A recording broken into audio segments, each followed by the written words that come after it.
നമ്മൾ chapter number 4 web technology discuss ചെയ്തുകൊണ്ടിരിക്കുന്നു അല്ലേ. കമ്മ്യൂണിക്കേഷൻ ഓൺ വെബ് എന്ന ടോപ്പിക്കിൽ നമ്മൾ സെർവർ, ക്ലയൻറ്റ്, പ്രോട്ടോകോൾസ് തുടങ്ങിയ കാര്യങ്ങളൊക്കെ ഡിസ്കസ് ചെയ്തു. ഇന്ന് നമ്മൾ ഡിസ്കസ് ചെയ്യാൻ പോകുന്നത് types of communication in web. Web communication 2 type ഉണ്ട്. One is called client server communication, the other one is called server to server communication. Web communication നമുക്ക് 2 ആയിട്ട് ഡിവൈഡ് ചെയ്യാം. ഏതൊക്കെയാണ്? വൺ ഇസ് ക്ലയൻറ്റ് server communication, the other one ഇസ് സെർവർ ടു സെർവർ കമ്മ്യൂണിക്കേഷൻ. നമുക്ക് എന്താണെന്ന് നോക്കാം. നമുക്കറിയാം എന്താണ് ക്ലയൻറ്റ്, എന്താണ് സെർവർ എന്നല്ലേ. നമുക്ക് ക്ലയൻറ്റ് എന്താണെന്ന് അറിയാം. ക്ലയൻറ്റ് നമ്മൾ ഉപയോഗിക്കുന്ന മൊബൈൽ ഫോണോ ലാപ്ടോപ്പോ ഒക്കെയാണ് നമ്മുടെ client machine. Server machine YouTube, Gmail, Amazon, SBI server, ഇങ്ങനെ കുറേ കമ്പ്യൂട്ടറുകളൊക്കെ സർവീസ് നൽകുന്ന കമ്പ്യൂട്ടറുകളൊക്കെ നമ്മൾ സെർവർ എന്ന് പറയുന്നു. അപ്പോൾ എന്താണ് ക്ലയൻറ്റ് സെർവർ? ആദ്യം നമ്മൾ ഡിസ്കസ് ചെയ്യുന്നത് what is client server communication. എന്താണ് ക്ലയൻറ്റ് സെർവർ കമ്മ്യൂണിക്കേഷൻ? അപ്പോൾ നമ്മുടെ ക്ലയൻറ്റ് മെഷീനിൽ നിന്ന്, നമ്മുടെ ലാപ്ടോപ്പിൽ നിന്ന്, മൊബൈൽ ഫോണിൽ നിന്ന് നമ്മളിപ്പോൾ യൂട്യൂബിലേക്ക് കണക്ട് ചെയ്യുന്നു എന്ന് വിചാരിക്കുക. യൂട്യൂബിലേക്ക് കണക്ട് ചെയ്യുന്നു. So this is www.youtube.com. So ഇത് ഒരു ക്ലയൻറ്റ് സെർവർ കമ്മ്യൂണിക്കേഷനാണ്. അതായത് നമ്മൾ നമ്മുടെ ലാപ്ടോപ്പിൽ നിന്ന് യൂട്യൂബിലേക്ക് കണക്ട് ചെയ്ത് വീഡിയോസ് പ്ലേ ചെയ്യുന്നു. So this is A client server communication. അതേപോലെ തന്നെ നമ്മൾ നമ്മുടെ ബാങ്ക് അക്കൗണ്ടിലേക്ക് കണക്ട് ചെയ്യുന്നു. ബാങ്ക് അക്കൗണ്ടിലേക്ക് അപ്പോൾ നമ്മൾ നമ്മുടെ SBI ബാങ്കിലേക്ക് കണക്ട് ചെയ്യുന്നു. So this is A client server communication. നമ്മുടെ അക്കൗണ്ടിലേക്ക് ലോഗിൻ ചെയ്തിട്ട് നമ്മൾ എന്ത് ചെയ്യുന്നു? നമ്മൾ ബാങ്കിലെ അക്കൗണ്ട് ഡീറ്റെയിൽസ് കാണുന്നു, അല്ലെങ്കിൽ നമ്മൾ അക്കൗണ്ടിൽ നിന്ന് ക്യാഷ് ട്രാൻസ്ഫർ ചെയ്യുന്നു. ഇതൊക്കെ ഒരു ക്ലയൻറ്റ് സെർവർ ട്രാൻസാക്ഷനാണ്. Client server transaction. ഓക്കെ. അപ്പോൾ നമ്മൾ എന്താണ് ക്ലയൻറ്റ് സെർവർ കമ്മ്യൂണിക്കേഷൻ എന്നുള്ളതിനെ കുറിച്ച് ഒരു ബേസിക് ഐഡിയ കിട്ടി അല്ലേ. ഇനി ഇതിനകത്ത് ഡിസ്കസ് ചെയ്യേണ്ട പ്രധാനപ്പെട്ട 2 കാര്യങ്ങളുണ്ട്. The communication technique. Client server communication technique എന്താണെന്ന് നോക്കാം. Here client request a service to the server. Client സെർവറിനോട് ഒരു സർവീസ് റിക്വസ്റ്റ് ചെയ്യുന്നു. ക്ലയൻറ്റ് കമ്പ്യൂട്ടർ സെർവർ മെഷീനോട് ഒരു സർവീസ് റിക്വസ്റ്റ് ചെയ്യുന്നു. അപ്പോൾ സെർവർ എന്ത് ചെയ്യും? Server provides the service to the client. Server ആ സർവീസ് ക്ലയൻറ്റിന് കൊടുക്കും. ഉദാഹരണമായിട്ട് നമ്മൾ യൂട്യൂബിലേക്ക് കണക്ട് ചെയ്യുന്നു. അത് റിക്വസ്റ്റാണ്. യൂട്യൂബ് നമ്മൾ ആവശ്യപ്പെടുന്ന വീഡിയോ സ്ട്രീം ചെയ്തു തരുന്നു. അത് സർവീസ് പ്രൊവൈഡ് ചെയ്യണം. അപ്പോൾ റിക്വസ്റ്റ് റെസ്പോൺസ് ആർക്കിടെക്ചറാണ് ഒരു ക്ലയൻറ്റ് സെർവർ കമ്മ്യൂണിക്കേഷൻ ഉള്ളത്. അതായത് ഉദാഹരണമായിട്ട് നമ്മൾ യൂട്യൂബിൽ നിന്ന് ഒരു വീഡിയോ നമ്മൾ വ്യൂ ചെയ്യുന്നു എന്ന് വിചാരിക്കുക. അപ്പോൾ സ്വാഭാവികമായിട്ട് നമ്മൾ എന്ത് ചെയ്യണം? യൂട്യൂബിലേക്ക് കണക്ട് ചെയ്യണം. അപ്പോൾ നമ്മളൊരു റിക്വസ്റ്റ് ഇങ്ങോട്ട് പാസ് ചെയ്യും. യൂട്യൂബിലേക്ക് എന്ത് ചെയ്യും? ഒരു റിക്വസ്റ്റ് പാസ് ചെയ്യും. ശരിയല്ലേ? യൂട്യൂബിലേക്ക് ഒരു റിക്വസ്റ്റ് പാസ് ചെയ്യും.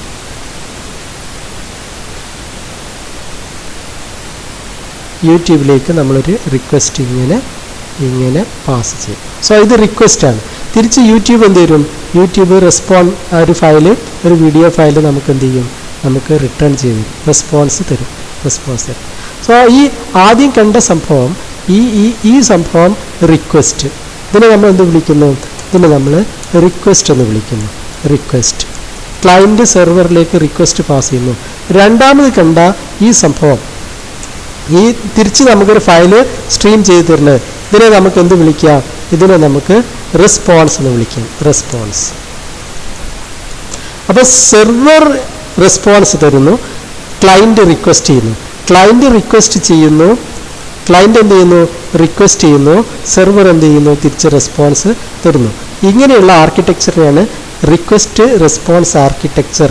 ക്ലയൻറ്റ് സെർവർ കമ്മ്യൂണിക്കേഷനിൽ നടക്കുന്നത് ക്ലയൻറ്റ് ഭാഗത്തുനിന്ന് റിക്വസ്റ്റും സെർവറിൻ്റെ ഭാഗത്തുനിന്ന് റെസ്പോൺസും. So it is a request response architecture. ഇതാണ് ക്ലയൻറ്റ് സെർവർ കമ്മ്യൂണിക്കേഷൻ. ഓക്കെ, ഇങ്ങനെയാണ് ക്ലയൻറ്റ് സെർവർ കമ്മ്യൂണിക്കേറ്റ് ചെയ്യുന്നത്. അപ്പോൾ നമ്മൾ പറഞ്ഞു കഴിഞ്ഞു, here client request a service to the server provides the service to the client. ഇനി മൂന്നാമത്തെ point, client uses browser to connect a web server. Client എന്ത് ചെയ്യുന്നു? ഒരു ബ്രൗസർ ഉപയോഗിച്ചിട്ട് വെബ് സെർവറിലേക്ക് കണക്ട് ചെയ്യുന്നു. ഇപ്പോൾ സാധാരണഗതിയിൽ വെബ് കമ്മ്യൂണിക്കേഷന് ബ്രൗസർ ഉപയോഗിച്ചിട്ടാണ് ക്ലയൻറ്റ് സെർവറിലേക്ക് കണക്ട് ചെയ്യുക. നമ്മൾക്ക് നമ്മളെ ലാപ്ടോപ്പിലും മൊബൈൽ ഫോണിലൊക്കെ ബ്രൗസർ ഇൻസ്റ്റാൾ ചെയ്തിട്ടുണ്ടല്ലോ, ആ ബ്രൗസർ ഉപയോഗിച്ച് ക്രോമോ അല്ലെങ്കിൽ ഫയർഫോക്സോ പിന്നെ മോസില ഫയർഫോക്സ് ഒക്കെ ഉപയോഗിച്ച് നമ്മൾ എന്ത് ചെയ്യുന്നു, സെർവറിലേക്ക് യൂട്യൂബിലേക്ക് ജിമെയിലിലേക്ക് ഒക്കെ കണക്ട് ചെയ്യും. ഇനി ക്ലയൻറ്റ് സെർവർ കമ്മ്യൂണിക്കേഷൻ എങ്ങനെ നടക്കുന്നു എന്ന് മനസ്സിലായി. ഇനി ഇതിനകത്ത് പ്രധാനപ്പെട്ട ഒരു കാര്യമാണ് ഈ ക്ലയൻറ്റ് സെർവർ കമ്മ്യൂണിക്കേഷൻ സെക്യൂരിറ്റി എന്ന് പറയുന്നത്. Security in client server communication, security in client server communication. Client server communication security എങ്ങനെയാണ് സാധ്യമാക്കുന്നത്? രണ്ട് രീതിയാണ് ഉപയോഗിക്കുന്നത്. ഒന്ന് ഒതൻറ്റിക്കേഷൻ ടെക്നിക്ക്, മറ്റൊന്ന് HTTPS പ്രോട്ടോക്കോൾ. ഇങ്ങനെ രണ്ട് രീതിയിലാണ് ഈ ക്ലയൻറ്റ് സെർവർ കമ്മ്യൂണിക്കേഷനിൽ സെക്യൂരിറ്റി സാധ്യമാക്കുന്നത്. ഒതൻറ്റിക്കേഷൻ എന്താണെന്ന് നമുക്ക് എല്ലാവർക്കും അറിയാം. എന്താണ്? യൂസർ നെയിമും പാസ്വേഡും. അപ്പോൾ നമ്മൾ ഇമെയിൽ അക്കൗണ്ടിലേക്ക് പിന്നെ കയറണമെങ്കിൽ നമുക്ക് എന്ത് വേണം? യൂസർ നെയിം പാസ്വേഡും വേണം. ശരിയല്ലേ? നമ്മുടെ ബാങ്ക് അക്കൗണ്ട് ഓൺലൈൻ ബാങ്കിങ് ചെയ്യണമെങ്കിൽ നമുക്ക് എന്ത് വേണം? ഒരു യൂസർ നെയിം പാസ്വേഡും വെച്ചിട്ട് കയറണം. അപ്പോൾ അത് ഒതൻറ്റിക്കേഷൻ. അപ്പോൾ നമ്മുടെ അക്കൗണ്ടിലേക്ക് നമുക്ക് മാത്രമേ ജോയിൻ ചെയ്യാൻ പറ്റുള്ളൂ, ആക്സസ് ചെയ്യാൻ പറ്റുള്ളൂ. മറ്റൊരാൾക്ക് നമ്മുടെ ഡേറ്റ കാണാൻ പറ്റില്ല. പക്ഷെ നമ്മൾ പിന്നെ ഗൂഗിളിലൊക്കെ പോവുകയാണെങ്കിൽ എന്താ സംഭവിക്കുക? ഗൂഗിളിലൊക്കെ പോവുകയാണെങ്കിൽ ഇവിടെ ഇപ്പോൾ ഇന്ത്യൻ ഹിസ്റ്ററി ആർക്കും സെർച്ച് ചെയ്യുക അല്ലേ? ആർക്കും സെർച്ച് ചെയ്യുക, ഡേറ്റ കാണാം. ഇവിടെ യൂസർ നെയിമും പാസ്വേഡിൻ്റെ ആവശ്യമില്ല.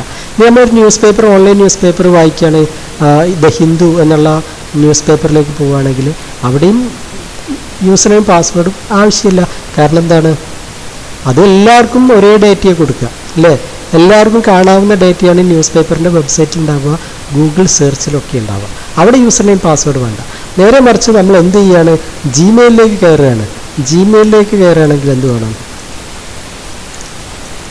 ജിമെയിലിലേക്ക് കയറണമെങ്കിൽ എന്ത് വേണം? ജിമെയിലിലേക്ക് കയറണമെങ്കിൽ we need user name and password. ശരിയല്ലേ? അപ്പോൾ നമുക്കെന്ത് വേണം? നമ്മളെ അക്കൗണ്ടിലേക്ക് ജോയിൻ ചെയ്യണമെങ്കിൽ നമ്മളൊരു പാസ്വേഡ് കൊടുക്കണം. സോ ഇതൊരു പ്രൈമറി ലെവൽ വളരെ പ്രധാനപ്പെട്ട ഒരു ഒതൻറ്റിക്കേഷനാണ് ഈ യൂസർ നെയിം പാസ്വേഡ് എന്നുള്ളത്. ഓക്കെ, ഇനി രണ്ടാമത്തെ സെക്യൂരിറ്റി ഓപ്ഷൻ, ക്ലയൻറ്റ് സെർവർ കമ്മ്യൂണിക്കേഷനിലെ രണ്ടാമത്തെ സെക്യൂരിറ്റി ഓപ്ഷനാണ് HTTPS protocol. HTTPS protocol. Okay, ഇതെന്താണെന്ന് നോക്കാം. HTTPS പ്രോട്ടോക്കോൾ അതിൻ്റെ ഫുൾ ഫോം എന്താണ്? HTTPS stands for hyper text transfer protocol secure. Hyper text transfer protocol secure എന്നാണ് HTTPS പ്രോട്ടോക്കോളിൻ്റെ ഫുൾ ഫോം. സാധാരണ HTTP പ്രോട്ടോക്കോളിൻ്റെ അത് secure അല്ല, സെക്യൂരിറ്റി പ്രൊവൈഡ് ചെയ്യുന്നില്ല. സെക്യൂരിറ്റി പ്രൊവൈഡ് ചെയ്യുന്ന പ്രോട്ടോക്കോളാണ് വെബ് പ്രോട്ടോക്കോളാണ് HTTPS. എങ്ങനെയാണ് ഇത് പിന്നെ നമുക്ക് സെക്യൂരിറ്റി പ്രൊവൈഡ് ചെയ്യുന്നത്? രണ്ട് മെത്തേഡിലാണ് സെക്യൂരിറ്റി പ്രൊവൈഡ് ചെയ്യുന്നത്. ആദ്യത്തേത് it provides encrypted communication path. It provides എന്താണ്? Encrypted communication path. ക്ലയൻറ്റിനും സെർവറിനും ഇടയ്ക്ക് ഒരു എൻക്രിപ്റ്റഡ് കമ്മ്യൂണിക്കേഷൻ പാത്ത് പ്രൊവൈഡ് ചെയ്യുന്നു. ആദ്യത്തെ ഒരു സെക്യൂരിറ്റി ഫീച്ചർ എന്ന് പറഞ്ഞാൽ എന്താ? നമുക്കറിയാം യൂസർ നെയിമും പാസ്വേഡും വേണം നമുക്ക് ഒരു സെർവറിലേക്ക് കണക്ട് ചെയ്യാൻ അല്ലേ? നമുക്കൊരു സെർവറിലേക്ക് കണക്ട് ചെയ്യാൻ എന്ത് വേണം? യൂസർ നെയിമും പാസ്വേഡും വേണം.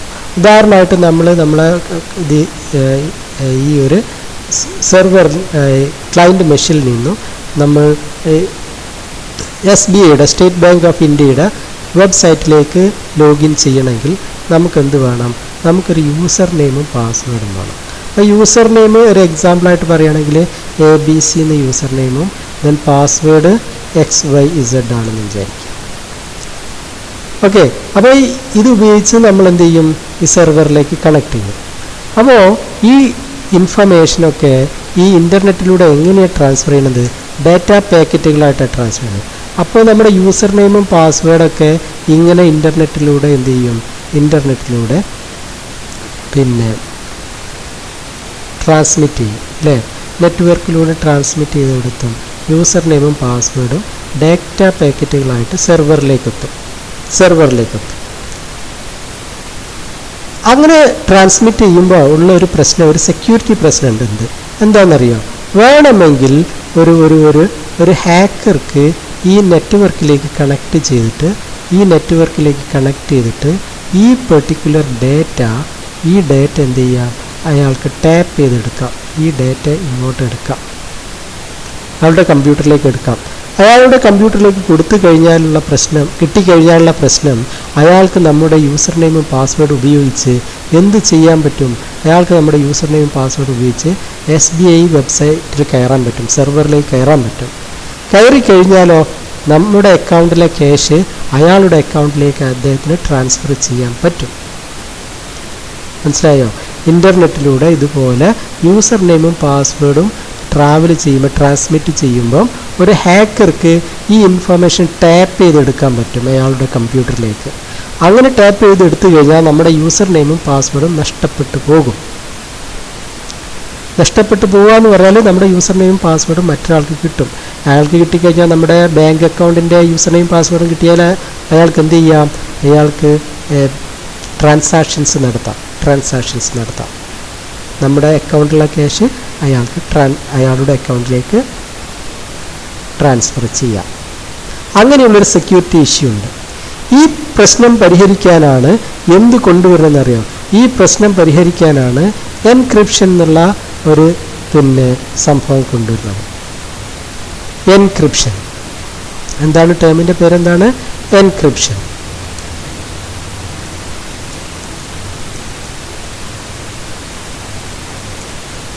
ഡേറ്റ എൻക്രിപ്ഷൻ എന്ന് പറയും. ഡേറ്റ എൻക്രിപ്ഷൻ, എൻക്രിപ്റ്റ് ചെയ്യുക എന്ന് പറഞ്ഞാൽ നമ്മൾ ഇൻ്റർനെറ്റിലൂടെ അയക്കുന്ന ഡേറ്റയുടെ രൂപം മാറ്റുക. ഉദാഹരണമായിട്ട് നമ്മളെ പാസ്വേഡ് XYZ ആണെന്ന് വിചാരിക്കുക, അല്ലെങ്കിൽ PQR ആണെന്ന് വിചാരിക്കുക. നമ്മളുടെ പാസ്വേഡ് PQR ആണെന്ന് വിചാരിക്കുക. അത് ഇൻ്റർനെറ്റിലൂടെ ട്രാൻസ്മിറ്റ് ചെയ്യുമ്പോൾ അതിൻ്റെ ആ PQR എന്നുള്ളത് XYZ ആക്കിയിട്ട് ചേഞ്ച് ചെയ്യും. XYZ ആയിട്ട് ചേഞ്ച് ചെയ്യും. അതായത് നമ്മൾ ഇൻ്റർനെറ്റിലൂടെ ട്രാൻസ്മിറ്റ് ചെയ്യുന്ന PQR എന്ന പാസ്വേഡ് എൻക്രിപ്റ്റ് ചെയ്തിട്ട് എന്താക്കി മാറ്റും?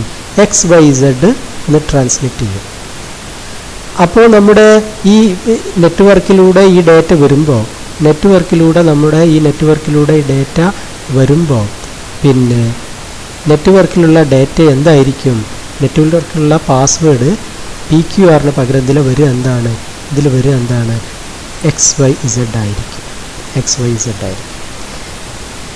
അത് ഇവിടെ സെർവറിൽ എത്തിക്കഴിഞ്ഞാൽ സെർവർ വീണ്ടും അതിനെ എന്താക്കിയിട്ട് മാറ്റും? PQR ആക്കിയിട്ട് മാറ്റും. ഒറിജിനൽ പാസ്വേഡ് ആക്കിയിട്ട് ചേഞ്ച് ചെയ്യും. അങ്ങനെ വരുമ്പോൾ ഇനി ഒരു ഹാക്കർ ഇവിടെ ഇരിക്കുന്ന ഒരു ഹാക്കർ എന്ത് ചെയ്യുന്നു? ഈ ടാപ്പ് ചെയ്യുന്നു എന്ന് പറയും. നോക്കുക, ടാപ്പ് ചെയ്യുന്നു. എന്ത്? ഈ ഡേറ്റ ഇവിടെ വരുന്ന ഡേറ്റ അദ്ദേഹം അയാളുടെ കമ്പ്യൂട്ടറിലേക്ക് ടാപ്പ് ചെയ്തെടുക്കുന്നു. എടുത്താൽ അയാൾക്ക് എന്താ കിട്ടുക? അയാൾക്ക് കിട്ടുന്ന എന്തായിരിക്കും? XYZ ആയിരിക്കും. എന്താ കിട്ടുക? XYZ.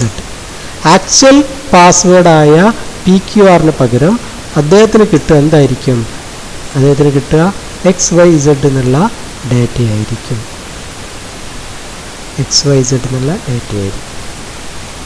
ഒറിജിനൽ ഇൻഫർമേഷൻ കിട്ടില്ല. അപ്പോൾ ഒറിജിനൽ പാസ്വേഡ് എന്താണെന്ന് ഐഡൻറ്റിഫൈ ചെയ്യാൻ ഈ ഹാക്കർക്ക് സാധിക്കുകയില്ല. അങ്ങനെ നമ്മൾ നെറ്റ്വർക്കിലൂടെ ട്രാൻസ്മിറ്റ് ചെയ്യുന്ന ഡേറ്റയ്ക്ക് ഒരു സെക്യൂരിറ്റി ഫീച്ചർ ആഡ് ചെയ്യാണ് എൻക്രിപ്ഷൻ ടെക്നിക്കിലൂടെ നമ്മൾ ചെയ്യുന്നത്. നമ്മൾ ക്ലയൻറ്റ് സെർവർ കമ്മ്യൂണിക്കേഷനിൽ ക്ലയൻറ്റിൽ നിന്നും സെർവറിലേക്ക് അയക്കുന്ന ഡേറ്റയെ എൻക്രിപ്റ്റ് ചെയ്തിട്ട് അതിൻ്റെ രൂപം മാറ്റിയിട്ട് ട്രാൻസ്മിറ്റ് ചെയ്യും. അങ്ങനെ ട്രാൻസ്മിറ്റ് ചെയ്താൽ ഒരു ഹാക്കർക്ക് അല്ലെങ്കിൽ ഒരു മിഡിൽ മാനിന്, നെറ്റ്വർക്കിലുള്ള ഒരു മിഡിൽ മാനിന് എന്ത് ചെയ്യാൻ പറ്റില്ല? ആ ഡേറ്റ എടുക്കാൻ പറ്റിയാലും ആ ഡേറ്റ എന്താണ് ഉദ്ദേശിക്കുന്നതെന്ന് അയാൾക്ക് മനസ്സിലാക്കാൻ കഴിയില്ല. നമ്മൾ പാസ് ചെയ്യുന്ന യൂസർ നെയിം പാസ്വേഡും അതേപോലെ അയാൾക്ക് കിട്ടില്ല. അതുകൊണ്ട് തന്നെ നമ്മുടെ ബാങ്ക് അക്കൗണ്ടിലേക്ക് ഒരു ഹാക്കർക്ക് കടന്നു കയറാൻ സാധിക്കുകയില്ല. മനസ്സിലായല്ലോ? ഈ ടെക്നിക്കിനാണ് എൻക്രിപ്റ്റ് ചെയ്യുക എന്ന് പറയുന്നത്. ഇൻ്റർനെറ്റിലൂടെ അയക്കുന്ന ഡേറ്റ രൂപമാറ്റം വരുത്തിയിട്ട് ട്രാൻസ്മിറ്റ് ചെയ്യുക. അങ്ങനെ രൂപമാറ്റം വരുത്തിയിട്ട് ട്രാൻസ്മിറ്റ് ചെയ്യുമ്പോൾ ഒരു ഹാക്കർക്ക് ആ ഡേറ്റ കിട്ടിക്കഴിഞ്ഞാൽ തന്നെ അതിനെ ഇൻ്റർപ്രിറ്റ് ചെയ്യാനോ അത് മനസ്സിലാക്കാനോ അത് ഉപയോഗിക്കാനോ സാധിക്കുകയില്ല. ഈ ടെക്നിക്കിന് പറയുന്ന പേരാണ് എൻക്രിപ്ഷൻ എന്ന് പറയുന്നത്, എൻക്രിപ്ഷൻ. അപ്പോൾ നമ്മുടെ HTTPS പ്രോട്ടോക്കോൾ ആദ്യം ചെയ്യുന്നത് ഡാറ്റ എൻക്രിപ്റ്റ് ചെയ്തിട്ട് ട്രാൻസ്മിറ്റ് ചെയ്യുക എന്നുള്ളതാണ്. അതാണ് ആദ്യത്തെ സെക്യൂരിറ്റി ഫീച്ചർ. ഇനി രണ്ടാമത്തെ സെക്യൂരിറ്റി ഫീച്ചർ എന്താണെന്ന് നോക്കാം നമുക്ക്. രണ്ടാമത്തെ security feature, it ensures that client connect to an authentic website. Client connect ചെയ്യുന്ന വെബ്സൈറ്റ് ഒത്തൻറ്റിക് ആണ് എന്ന് ഉറപ്പ് വരുത്തുക. ഇപ്പോൾ നമ്മൾ നമ്മുടെ ബാങ്ക് അക്കൗണ്ടിലേക്ക് കണക്ട് ചെയ്യുമ്പോൾ ഒറിജിനൽ ബാങ്ക് അക്കൗണ്ടിലേക്കായിരിക്കണം കണക്ട് ചെയ്യേണ്ടത്. അതായത് നമ്മളിപ്പോൾ SBI സെർവറിലേക്ക് കണക്ട് ചെയ്തിട്ട് ക്യാഷ് ട്രാൻസ്ഫർ ചെയ്യുമല്ലോ, SBI സെർവറിലേക്ക് നമ്മൾ എന്ത് ചെയ്യും, കണക്ട് ചെയ്തിട്ട് എമൗണ്ട് ട്രാൻസ്ഫർ ചെയ്യും. അല്ലെങ്കിൽ നമ്മളെ ബാങ്കിലെ ഡീറ്റെയിൽസ് ബാലൻസ് ഒക്കെ നമുക്ക് വെരിഫൈ ചെയ്യാം. പക്ഷേ ബൈ ചാൻസ് SBIക്ക് പകരം അതിൻ്റെ ഒരു വ്യാജ സെർവർ ഒരാൾ ഉണ്ടാക്കിയെന്ന് വിചാരിക്കുക. SBIയുടെ ഒരു വ്യാജ വെബ്സൈറ്റ് എന്നിട്ട് അതിൻ്റെ ലിങ്ക് നമുക്ക് അയച്ചു തരും, ഇമെയിൽ വഴിയോ മറ്റോ നമുക്ക് അയച്ചു തന്നു. നമ്മൾ SBIയുടെ ഈ ലിങ്കാന്ന് വിചാരിച്ചിട്ട് എന്ത് ചെയ്യും, SBIയുടെ ലിങ്കാന്ന് വിചാരിച്ചിട്ട് നമ്മൾ എന്ത് ചെയ്യും, ഒറിജിനൽ സൈറ്റിലേക്ക് കയറുന്ന പോലെ ഈ സൈറ്റിലേക്ക് കയറാൻ ശ്രമിക്കും. ഈ സൈറ്റിലേക്ക് കയറി കഴിഞ്ഞാൽ നമ്മൾ എന്ത് ചെയ്യും, യൂസർ നെയിമും പാസ്വേഡും ഇതിനകത്ത് എൻട്രി ചെയ്യും. നമ്മുടെ ഒറിജിനൽ സൈറ്റിൻ്റെ യൂസർ നെയിമും പാസ്വേഡും ഒരു വ്യാജമായ ഒരു വെബ്സൈറ്റിലേക്ക് എൻട്രി ചെയ്യാൻ കാരണമാകും. അങ്ങനെ എൻട്രി ചെയ്ത് കഴിഞ്ഞാൽ ഈ വ്യാജന് നമ്മുടെ യൂസർ നെയിമും പാസ്വേഡും കിട്ടിക്കഴിഞ്ഞാൽ പിന്നെ അയാൾ എന്ത് ചെയ്യും, സുഖമായിട്ട് SBI സെർവറിലേക്ക് ലോഗിൻ ചെയ്യുകയും നമ്മുടെ യൂസർ നെയിം പാസ്വേഡ് ഉപയോഗിച്ച് ലോഗിൻ ചെയ്യുകയും നമ്മുടെ ക്യാഷ് അദ്ദേഹത്തിൻ്റെ അക്കൗണ്ടിലേക്ക് ട്രാൻസ്ഫർ ചെയ്യുകയും ചെയ്യും. അപ്പോൾ പറഞ്ഞുകൊണ്ടുവരുന്നത്, ഇൻ്റർനെറ്റിൽ ഒറിജിനൽ വെബ് സെർവറുകളുണ്ട്, ആ വെബ് സെർവറുകളുടെ ഡ്യൂപ്ലിക്കേറ്റ് വ്യാജ വെബ് സെർവറുകളുണ്ട്. അതെന്തിനാണ് ഉപയോഗിക്കുന്നതെന്ന് വെച്ചാൽ ആളുകളുടെ യൂസർ നെയിമും പാസ്വേഡും എളുപ്പത്തിൽ അടിച്ചു മാറ്റാനുള്ളൊരു ടെക്നിക്കാണ് ഈ വ്യാജ സെർവറുകൾ, വെബ്സൈറ്റുകൾ നിർമ്മിക്കുക. ആ ടെക്നിക്കിന് പറയുന്ന പേരാണ് ഫിഷിംഗ് എന്ന് പറയുന്നത്. നമുക്കിപ്പോൾ അങ്ങനെ പഠിക്കാനുള്ള നെറ്റ്വർക്ക് സെക്യൂരിറ്റിയിൽ വരുമ്പോൾ ഉണ്ടാകും ഫിഷിംഗ്. അങ്ങനെ ഫിഷിംഗ് സൈറ്റ് ഉണ്ടാക്കി വെച്ചാൽ നമ്മൾ അറിയാതെ ആ സൈറ്റിലേക്ക് കയറിപ്പോയാൽ നമ്മുടെ യൂസർ നെയിമും പാസ്വേഡും നഷ്ടപ്പെട്ടു പോകും. അപ്പോൾ ഇതിനുള്ളൊരു പരിഹാരം എന്താണ്? ഒരു വെബ് സെർവർ ഒറിജിനലാണോ വ്യാജനാണോ എന്ന് തിരിച്ചറിയണം, അല്ലേ? ഒരു വെബ് സെർവർ ഒറിജിനലാണോ വ്യാജനാണോ എന്ന് തിരിച്ചറിയണം. ആ തിരിച്ചറിയാൻ വേണ്ടിയിട്ടാണ് HTTP പ്രോട്ടോക്കോൾ ഒരു SSL സർട്ടിഫിക്കറ്റ് എന്നൊരു ഐഡിയ കൊണ്ടുവരുന്നത്. SSL certificate. അപ്പോൾ അതിലേക്ക് വരാം. എങ്ങനെയാണ് ഇത് നടക്കുന്നത് നോക്കാം. HTTPS protocol uses SSL certificate to ensure the authenticity of the server. ഒരു വെബ്സൈറ്റിൻ്റെ ഒത്തൻറ്റിസിറ്റി ഉറപ്പുവരുത്താൻ HTTPS പ്രോട്ടോക്കോൾ ഉപയോഗിക്കുന്നുണ്ട്? SSL സർട്ടിഫിക്കറ്റ് ഉപയോഗിക്കുന്നുണ്ട്. അപ്പോൾ എന്താണ് SSL സർട്ടിഫിക്കറ്റ് എന്ന് പറയാം. എന്താണ് SSL സർട്ടിഫിക്കറ്റ്? എല്ലാ ഒറിജിനൽ വെബ്സൈറ്റുകൾക്കും എന്തുണ്ടായിരിക്കും? ഒരു SSL സർട്ടിഫിക്കറ്റ് ഉണ്ടായിരിക്കും. എല്ലാ ഒറിജിനൽ വെബ്സൈറ്റുകൾക്കും വെബ് സെർവറുകൾക്കും അല്ലെങ്കിൽ വെബ്സൈറ്റുകൾക്കും ഒരു SSL സർട്ടിഫിക്കറ്റ് ഉണ്ടാകും. അതെന്താ സർട്ടിഫിക്കറ്റ്? ആ സെർവർ ഒത്തൻറ്റിക്കാണ് എന്ന് തെളിയിക്കാനുള്ളൊരു സർട്ടിഫിക്കറ്റാണ്. അത് മറ്റൊരു ഇൻ്റർനെറ്റിലെ മറ്റൊരു സെർവർ, മറ്റൊരു SSL സർട്ടിഫിക്കേഷൻ അതോറിറ്റി എന്ന് പറയുന്ന ഒരു ഏജൻസിയുണ്ട്, അല്ലെങ്കിൽ ഒന്നിലധികം ഏജൻസികളുണ്ട്. അവരാണ് ഈ സെർവറുകൾക്ക് SSL സർട്ടിഫിക്കറ്റ് നൽകുന്നത്. ആ SSL സർട്ടിഫിക്കറ്റ് ഉദ്ദേശം ഇത്രയേ ഉള്ളൂ, ഒരു പെർട്ടിക്കുലർ വെബ്സൈറ്റ് അല്ലെങ്കിൽ വെബ് സെർവർ ഒത്തൻറ്റിക്കാണ് എന്ന് അറിയിക്കാനുള്ള സർട്ടിഫിക്കറ്റാണ്.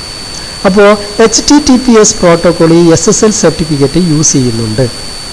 അതായത് എങ്ങനെയാണ് നടക്കുന്നത് നോക്കാം. എങ്ങനെയാണ് ഈ പ്രോട്ടോക്കോൾ വർക്ക് ചെയ്യുന്നത്? Of the protocol. Browser sends request to the server. Browser എന്ത് ചെയ്യുന്നു? സെർവറിനൊരു റിക്വസ്റ്റ് അയക്കുന്നു. സെർവർ എന്ത് ചെയ്യുന്നു? Server sends SSL certificate to the browser. Server തിരിച്ച് ബ്രൗസറിന് ഒരു SSL സർട്ടിഫിക്കറ്റ് അയച്ചു കൊടുക്കും. എന്ത് സർട്ടിഫിക്കറ്റാണ്? സെക്യൂർ സോക്കറ്റ് ലെയർ സർട്ടിഫിക്കറ്റ് എന്ന് പറയും. SSL സർട്ടിഫിക്കറ്റ് അയച്ചു കൊടുക്കും. SSL certificate. Browser verifies the certificate by verifying the SSL certification authority. ബ്രൗസറിന് സെർവറിൽ നിന്നും കിട്ടുന്ന SSL സർട്ടിഫിക്കറ്റ് ഉണ്ടല്ലോ, ആ സർട്ടിഫിക്കറ്റ് വാലിഡ് ആണോ എന്ന് അറിയാൻ വേണ്ടിയിട്ട് ബ്രൗസർ എന്ത് ചെയ്യും? SSL സർട്ടിഫിക്കേഷൻ അതോറിറ്റി ആയിട്ട് കോണ്ടാക്ട് ചെയ്യും. ഇൻ്റർനെറ്റിലുള്ള വേറെ സെർവർ ആയിരിക്കും അതുമായിട്ട് കോണ്ടാക്ട് ചെയ്തിട്ട് ഈ സെർവർ അയച്ചു തന്ന സർട്ടിഫിക്കറ്റ് ഒറിജിനൽ ആണോ എന്ന് വെരിഫൈ ചെയ്യും. അത് വാലിഡ് ആണെങ്കിൽ മാത്രം സെർവറുമായിട്ട് കണക്ട് ചെയ്യും. വാലിഡ് അല്ലെങ്കിൽ ബ്രൗസർ നമുക്കൊരു മെസ്സേജ് ഡിസ്പ്ലേ തരും. എന്തായിരിക്കും? ഈ സെർവർ ഒതൻറ്റിക് ആവാൻ സാധ്യത കുറവാണ്. ഈ സെർവറിലേക്ക് നിങ്ങൾ കണക്ട് ചെയ്യുമ്പോൾ ശ്രദ്ധിക്കണം, നിങ്ങളുടെ യൂസർ നെയിമും പാസ്വേഡും നഷ്ടപ്പെട്ടു പോകാൻ സാധ്യതയുണ്ട് തുടങ്ങിയ ഇൻഫർമേഷൻസ് ബ്രൗസർ നമുക്കൊരു വാർണിംഗ് ആയിട്ട് തരും. ഓക്കെ, അങ്ങനെ വാലിഡ് ആണെങ്കിൽ പിന്നെ എന്ത് ചെയ്യും? ക്ലയൻറ്റും സെർവറും തമ്മിൽ കണക്ട് ചെയ്യും, ഡാറ്റ എൻക്രിപ്റ്റഡ് ആയിട്ട് ട്രാൻസ്മിറ്റ് ചെയ്യും.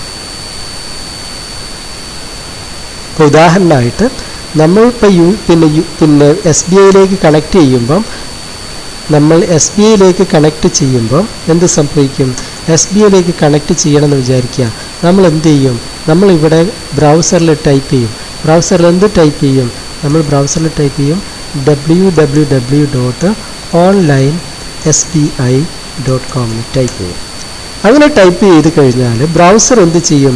ബ്രൗസർ നമ്മുടെ ഈ പെർട്ടിക്കുലർ സംഭവം ഉണ്ടല്ലോ, നമ്മുടെ ഈ പിന്നെ റിക്വസ്റ്റ് അത് എങ്ങോട്ട് പാസ് ചെയ്യും?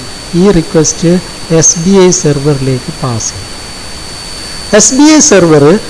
SBI സെർവറിൻ്റെ SSL സർട്ടിഫിക്കറ്റ് എന്താണ്? SBI സെർവറിലുള്ള SSL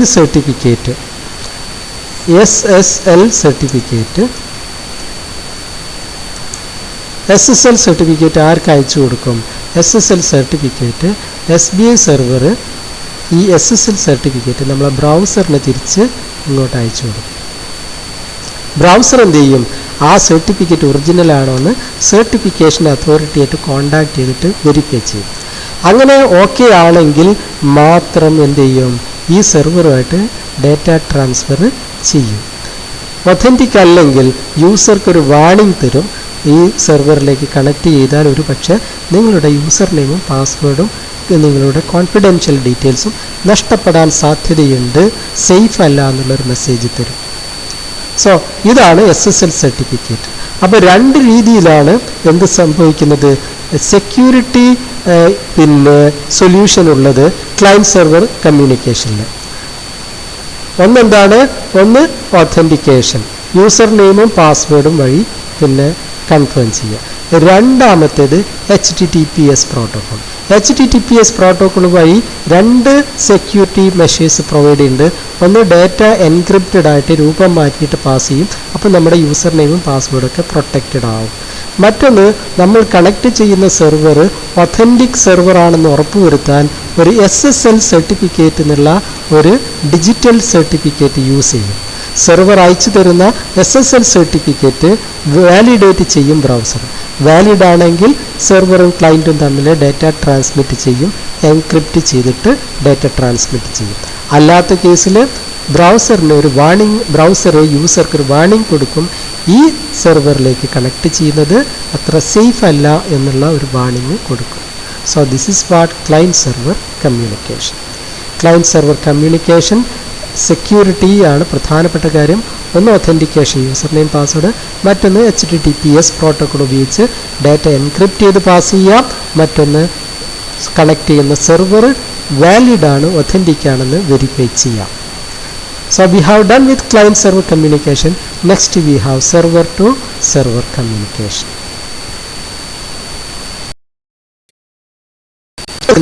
Server to server communication. എന്താണ് സെർവർ ടു സെർവർ കമ്മ്യൂണിക്കേഷൻ? ഇൻ്റർനെറ്റിലെ രണ്ട് സെർവറുകൾ തമ്മിൽ പരസ്പരം കമ്മ്യൂണിക്കേറ്റ് ചെയ്യും.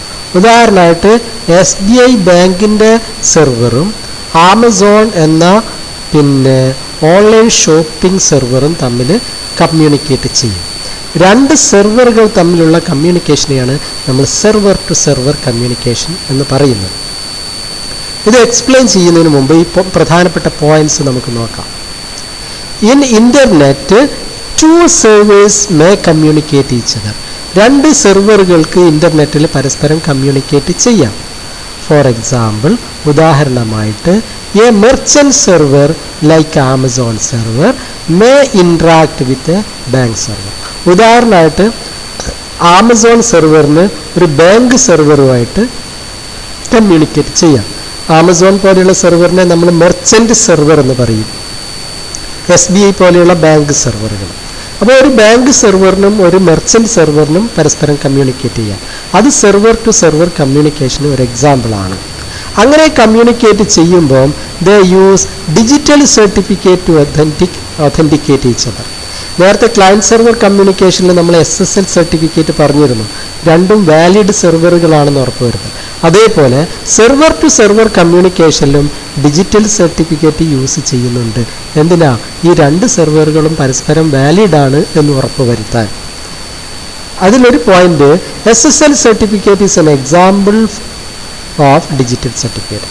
ഈ ഡിജിറ്റൽ സർട്ടിഫിക്കറ്റും SSL സർട്ടിഫിക്കറ്റും എന്നൊക്കെ പറയുന്നത് ഒരേ കാര്യം തന്നെയാണ്. SSL സർട്ടിഫിക്കറ്റ് ഡിജിറ്റൽ സർട്ടിഫിക്കറ്റിന് എക്സാമ്പിളാണ്. അതെന്താ ചെയ്യുന്നത് നമ്മൾ നേരത്തെ പറഞ്ഞു. It encrypts data transfer between communicating computers in a network. ഇന്റർനെറ്റിലെ രണ്ട് കമ്പ്യൂട്ടറുകൾ തമ്മിൽ കമ്മ്യൂണിക്കേറ്റ് ചെയ്യുമ്പോൾ ഡാറ്റകൾ എൻക്രിപ്റ്റ് ചെയ്ത് ട്രാൻസ്മിറ്റ് ചെയ്യുക എന്നുള്ളതാണ് ഈ SSL സർട്ടിഫിക്കറ്റിൻ്റെ അല്ലെങ്കിൽ SSL പ്രോട്ടോക്കോളിൻ്റെ ബേസിക് ആയിട്ടുള്ള ഫീച്ചർ.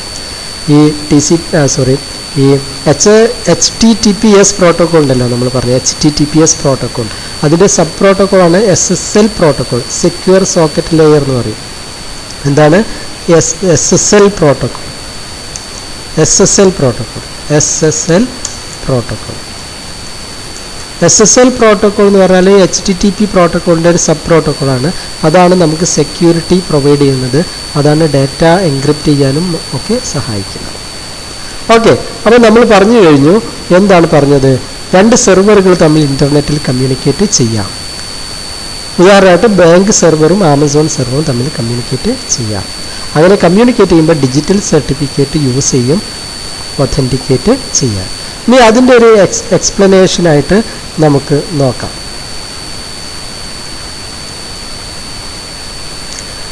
നമ്മൾ എന്ത് ചെയ്യുന്നു എന്നറിയാം. നമ്മൾ ആമസോണിലേക്ക് കണക്ട് ചെയ്തിട്ട് ഒരു ഐറ്റം പർച്ചേസ് ചെയ്യാൻ ശ്രമിക്കുന്നു. അപ്പോൾ നമ്മുടെ ക്ലയൻറ്റ് മെഷീനെ ആമസോൺ സെർവറുമായിട്ട് എന്ത് ചെയ്യും? കണക്ട് ചെയ്യും, ആമസോണിലേക്ക് ലോഗിൻ ചെയ്യും. ഈ കണക്ഷൻ എന്താ അറിയോ? ഈ കണക്ഷൻ ക്ലയൻറ്റ് സെർവർ കമ്മ്യൂണിക്കേഷനാണ്. ഈ കണക്ഷൻ എന്താണ്? ഇത് ക്ലയൻറ്റ് സെർവർ കമ്മ്യൂണിക്കേഷനാണ്. Client server കമ്മ്യൂണിക്കേഷനാണ്.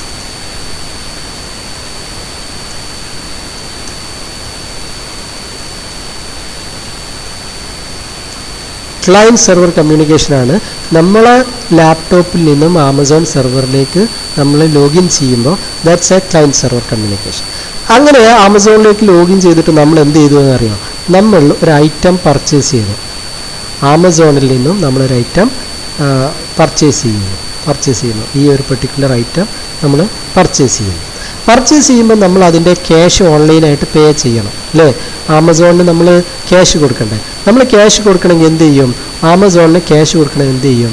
ഈ ആമസോൺ വെബ്സൈറ്റ് എന്ത് ചെയ്യും? നമ്മുടെ ബാങ്ക് അക്കൗണ്ടായിട്ട് കോണ്ടാക്ട് ചെയ്യും. ഈ കണക്ഷൻ, ഈ ഇപ്പോൾ നടത്തിയ ഈ പെർട്ടിക്കുലർ സംഭവം, ഇത് സെർവർ ടു സെർവർ കമ്മ്യൂണിക്കേഷനാണ്.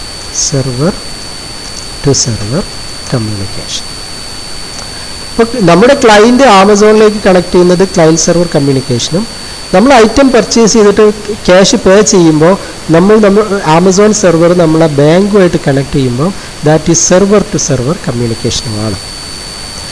അങ്ങനെ കമ്മ്യൂണിക്കേറ്റ് ചെയ്യുമ്പോൾ പിന്നെ ഒരു കാര്യം കൂടെ ഇതിനകത്ത് വരുന്നുണ്ട്. ആ വരുന്ന ഒരു സംഭവമാണ് നമ്മൾ പേയ്മെൻറ്റ് ഗേറ്റ് വേ എന്ന പേരിൽ അറിയപ്പെടുന്നത്. ഒരു മർച്ചന്റ് സെർവറും ഒരു ബാങ്ക് സെർവറും തമ്മിൽ ക്യാഷ് ട്രാൻസാക്ഷൻ നടത്തുമ്പോൾ ഒരു മെർച്ചന്റ് സെർവറും ഒരു ബാങ്ക് സെർവറും തമ്മിൽ ക്യാഷ് ട്രാൻസാക്ഷൻ നടത്തുമ്പോൾ അതിലൊരു ഇടനിലക്കാരനുണ്ട്, ഒരു ബ്രിഡ്ജിങ് ഏജന്റ് ഉണ്ട്, ബ്രിഡ്ജിങ് ഏജന്റ്. ആ ബ്രിഡ്ജിങ് ഏജന്റിന് പറയുന്ന പേരാണ് പേയ്മെന്റ് ഗേറ്റ്വേ. അപ്പോൾ എന്താണ് പേയ്മെന്റ് ഗേറ്റ്വേ? ഗേറ്റ്വേ സെർവർ, അതൊരു സെർവറാണ് അല്ലെങ്കിൽ ഒരു ടെക്നോളജിയാണ്. Which acts as a bridge, അതൊരു ബ്രിഡ്ജ് ആയിട്ട് ആക്ട് ചെയ്യുന്നു. എവിടെയാണ്, ഇതിനിടക്കാണ് bridge? Between the merchant server and bank server. Payment gateway എന്ന് പറഞ്ഞാൽ മെർച്ചന്റ് സെർവറിനും ബാങ്ക് സെർവറിനും ഇടയ്ക്കുള്ള ഒരു ബ്രിഡ്ജാണ്. എന്തിനാ അങ്ങനെ ഒരു ബ്രിഡ്ജ്, അങ്ങനെ ഒരു ഇടനിലക്കാരൻ, അങ്ങനെയുള്ള ഒരു bridge? For encrypted cash transaction or encrypted money transaction. Bank സെർവറും അതുപോലെ നമ്മുടെ എന്താ പറഞ്ഞിരിക്കുന്നത്, മെർച്ചന്റ് സെർവറും തമ്മിൽ ക്യാഷ് ട്രാൻസാക്ഷൻ നടത്തുമ്പോൾ അതിനിടയ്ക്ക് ഒരു പുതിയ ടെക്നോളജി അല്ലെങ്കിൽ പുതിയ സെർവർ അല്ലെങ്കിൽ പുതിയൊരു സോഫ്റ്റ്വെയർ ഉണ്ടാവും. അതിന് പറയുന്ന പേരാണ് payment gateway. So payment gateway എന്ന് ചോദിച്ചാൽ ഉടനെ നിങ്ങൾ എഴുതണം, payment gateway is a server which acts as a bridge between merchant server and bank server for encrypted money transaction. ഒരു മെർച്ചന്റ് സെർവറും ആമസോൺ പോലെയുള്ള ഒരു മെർച്ചന്റ് സെർവറും SBI പോലെയുള്ള ഒരു ബാങ്ക് സെർവറും തമ്മിൽ ക്യാഷ് ട്രാൻസ്ഫർ ചെയ്യുമ്പോൾ അത് സെക്യൂർ ആണെന്ന് ഉറപ്പുവരുത്താൻ, അത് എൻക്രിപ്റ്റഡ് ട്രാൻസാക്ഷൻ ആണെന്ന് ഉറപ്പുവരുത്താൻ അതിനിടയ്ക്ക് നിൽക്കുന്ന ഈ ബാങ്ക് സെർവറിനും അതുപോലെ മെർച്ചന്റ് സെർവറിനും ഇടയ്ക്ക് നിൽക്കുന്ന ഒരു മൂന്നാമത്തെ സെർവറാണ് പേയ്മെന്റ് ഗേറ്റ്വേ. അപ്പോൾ അത് നമുക്ക് ഇവിടെ ഈ ട്രാൻസാക്ഷനിൽ കാണിക്കുകയാണെങ്കിൽ ഇവിടെ എന്ത് സംഭവിക്കുന്നറിയാം, ഇവിടെ ഒരു അഡീഷണൽ സെർവർ ഉണ്ടാവും. അഡീഷണൽ സെർവർ ഇതിനെ നമുക്ക് എന്ത് വിളിക്കാം, ഇതിനെ നമുക്ക് പേയ്മെന്റ് ഗേറ്റ്വേ എന്ന് വിളിക്കാം. അതാണ് പേയ്മെന്റ് ഗേറ്റ്വേ. Payment gateway. ഈ അഡീഷണൽ സെർവർ എന്തിനാണ് ഉപയോഗിക്കുന്നത്? ഈ അഡീഷണൽ സെർവർ ഇതിന് രണ്ടിനും ഇടയ്ക്കുള്ള ഏതിന് രണ്ടിനും, ഈ ബാങ്ക് സെർവറിനും മെർച്ചന്റ് സെർവറായ ആമസോണിനും ഇടയ്ക്കുള്ള ഒരു ഇടനിലക്കാരനാണ് നമ്മളെ ഈ പേയ്മെന്റ് ഗേറ്റ്വേ എന്നുള്ള ഈ സംഭവം. ഒരു ബാങ്ക് സെർവറിനും ഒരു മെർച്ചന്റ് സെർവറിനും ഇടയ്ക്കുള്ള എന്തിനാ ഉപയോഗിക്കുക?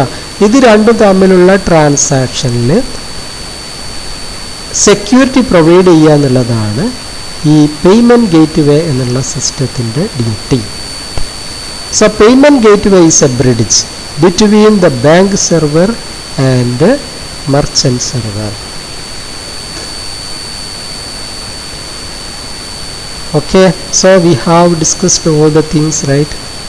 Client server communication discuss ചെയ്തു, സെർവർ ടു സെർവർ ഡിസ്കസ് ചെയ്തു, പേയ്മെന്റ് ഗേറ്റ്വേ ഡിസ്കസ് ചെയ്തു. ഒരു ക്ലയൻറ്റും ഒരു സെർവറും തമ്മിലുള്ള കമ്മ്യൂണിക്കേഷനെയാണ്, ഒരു ക്ലയൻറ്റും ഒരു സെർവറും തമ്മിലുള്ള കമ്മ്യൂണിക്കേഷനെ ക്ലയൻറ്റ് സെർവർ കമ്മ്യൂണിക്കേഷൻ എന്ന് പറയും. ഒരു സെർവറും മറ്റൊരു സെർവറും തമ്മിലുള്ള കമ്മ്യൂണിക്കേഷന് സെർവർ ടു സെർവർ കമ്മ്യൂണിക്കേഷൻ എന്ന് പറയും. ഈ സെർവർ ടു സെർവർ കമ്മ്യൂണിക്കേഷനിൽ പേയ്മെന്റ് ഗേറ്റ്വേ എന്നുള്ള പേയ്മെന്റ് ഗേറ്റ്വേ എന്നുള്ള ഒരു അഡീഷണൽ ഒരു ബ്രിഡ്ജ്, പേയ്മെന്റ് ഗേറ്റ്വേ എന്നുള്ള ഒരു അഡീഷണൽ ടെക്നോളജി അല്ലെങ്കിൽ സെർവർ ഉണ്ടാവും. അത് ഇതിൻ്റെ ഇടയ്ക്കുള്ള ഒരു ഇടനിലക്കാരനാണ്, ഒരു ബ്രിഡ്ജാണ്. അത് ക്യാഷ് ട്രാൻസാക്ഷൻ എൻക്രിപ്റ്റഡ് ആയിട്ട് നടക്കുന്നുവെന്ന് ഉറപ്പുവരുത്താനുള്ള ഒരു ടെക്നോളജിയാണ് പേയ്മെന്റ് ഗേറ്റ്വേ. മനസ്സിലായല്ലോ? നമുക്ക് അവസാനിപ്പിക്കുക. അതിന് മുമ്പ് നമുക്ക് ജസ്റ്റ് ആമസോൺ ഒന്ന് വിസിറ്റ് ചെയ്യുക, അതെങ്ങനെയാണ് സംഭവിക്കുക എന്ന് പറയുമല്ലോ. അതിന് മുമ്പ് ഞാൻ നേരത്തെ പറഞ്ഞൊരു കാര്യമുണ്ട്, HTTPS പ്രോട്ടോക്കോൾ അല്ലേ? HTTPS പ്രോട്ടോക്കോൾ നിങ്ങൾ കണ്ടോ? SBIയുടെ വെബ്സൈറ്റ് വന്നു കഴിഞ്ഞാൽ ഇവിടെ നിങ്ങൾക്ക് എന്ത് കാണാം? HTTPS പ്രോട്ടോക്കോൾ കാണാം. നമ്മളൊരു SSL സർട്ടിഫിക്കറ്റ്, ഓരോ ഈ ബാങ്കിനും SSL സർട്ടിഫിക്കറ്റ് ഉണ്ടാവും എന്ന് പറയില്ലേ? SBIയുടെ SSL സർട്ടിഫിക്കറ്റ് കാണണമെങ്കിൽ ഇതാ ഇവിടെ ഈ പാഡിലോക്ക് ജസ്റ്റ് ഒന്ന് ക്ലിക്ക് ചെയ്ത് കഴിഞ്ഞാൽ ഇവിടെ SSL ഒരു സർട്ടിഫിക്കറ്റ് എന്ന് കാണിക്കും. അതിവിടെ വാലിഡ് ആണെങ്കിൽ ഇവിടെ വാലിഡ് എന്ന് കാണിക്കും ബ്രൗസർ. ഇനി ഇവിടെ ക്ലിക്ക് ചെയ്ത് കഴിഞ്ഞാൽ നമുക്ക് ആ സർട്ടിഫിക്കറ്റ് കാണാം. ഇഷ്യൂഡ് ടു ആർക്ക് നൽകിയതാണ്? State bank of India. State bank of ഇന്ത്യക്ക് നൽകിയതാണ്. ആരാണ് ഇഷ്യൂഡ് ബൈ? ആരാണ് ഈ സർട്ടിഫിക്കറ്റ് നൽകിയത്? ഡിജിസേർട്ട് എന്നുള്ള ഡിജിസേർട്ട് ഇൻകോർപ്പറേറ്റഡ് എന്നുള്ള കമ്പനിയാണ്, അല്ലെങ്കിൽ സർട്ടിഫിക്കേഷൻ അതോറിറ്റിയാണ് SBIക്ക് ഈ സർട്ടിഫിക്കറ്റ് നൽകിയത്. ഈ സർട്ടിഫിക്കറ്റിൻ്റെ ഉദ്ദേശം എന്താണ്? ഈ സൈറ്റ് ഒറിജിനലാണ്, ഒത്തൻറ്റിക്കാണ് എന്ന് പ്രൂവ് ചെയ്യാനുള്ള സർട്ടിഫിക്കറ്റാണ്. ഇതാണ് നമ്മൾ SSL സർട്ടിഫിക്കറ്റ്. ഇത് നമുക്ക് സെർവറിൽ നിന്നും ബ്രൗസറിലേക്ക് ഇപ്പോൾ അയച്ചു തന്നതാണ്. ബ്രൗസർ ഇവിടെ കാണിക്കുന്നുണ്ട് സർട്ടിഫിക്കറ്റ് എന്താണ്, വാലിഡാണ്. ഇനി സർട്ടിഫിക്കറ്റിൻ്റെ ഡീറ്റെയിൽസ് ക്ലിക്ക് ചെയ്താൽ നമുക്ക് ഇതുപോലെ കാണാൻ പറ്റും. ഓക്കെ, അതാണ് SSL സർട്ടിഫിക്കറ്റ്. ഇനി നമ്മൾ നേരത്തെ പറഞ്ഞ പേയ്മെൻറ്റ് ഗേറ്റ്വേ എന്ന് പരിചയപ്പെടാം. ഇതിപ്പോൾ ആമസോണിൻ്റെ വെബ്സൈറ്റാണ്. നമ്മൾ ആമസോൺ വെബ്സൈറ്റിൽ ഫുട്ബോൾ സെർച്ച് ചെയ്തു. ഫുട്ബോൾ സെർച്ച് ചെയ്തപ്പോൾ ഇവിടെ കുറേ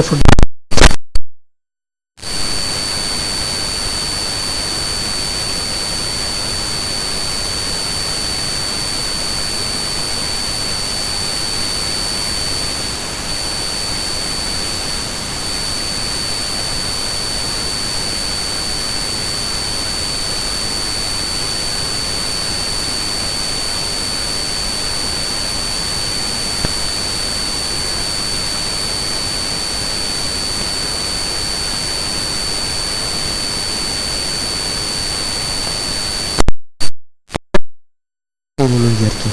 ഫെഡറൽ ബാങ്ക് നോക്കട്ടെ. ഫെഡറൽ ബാങ്കിലേക്ക് കണക്ട് ചെയ്യാൻ ശ്രമിക്കുന്നു. എന്നിട്ട് ഞാൻ കണ്ടിന്യൂ കൊടുക്കുന്നു. അപ്പോൾ ഞാൻ ബോൾ വാങ്ങാൻ പോവുകയാണ്. അപ്പോൾ ഇതൊന്നുകൂടി വെരിഫൈ ചെയ്യാൻ വേണ്ടി നമ്മൾ അഡ്രസ്സൊക്കെ ഇവിടെ കാണിക്കും. എന്നിട്ട് പ്ലേസ് യുവർ ഓർഡർ എന്നുള്ള ഈ ബട്ടൺ ഒന്നുകൂടി ക്ലിക്ക് ചെയ്ത് കഴിഞ്ഞാൽ പേയ്മെൻറ്റ് ഗേറ്റ്വേയിലേക്ക് പോവാം. കണ്ടോ, ഉടനെ നമ്മുടെ ഫെഡറൽ ബാങ്കിലേക്ക് ലോഗിൻ ചെയ്യാനുള്ള ഓപ്ഷൻ എത്തി. This is the payment gateway.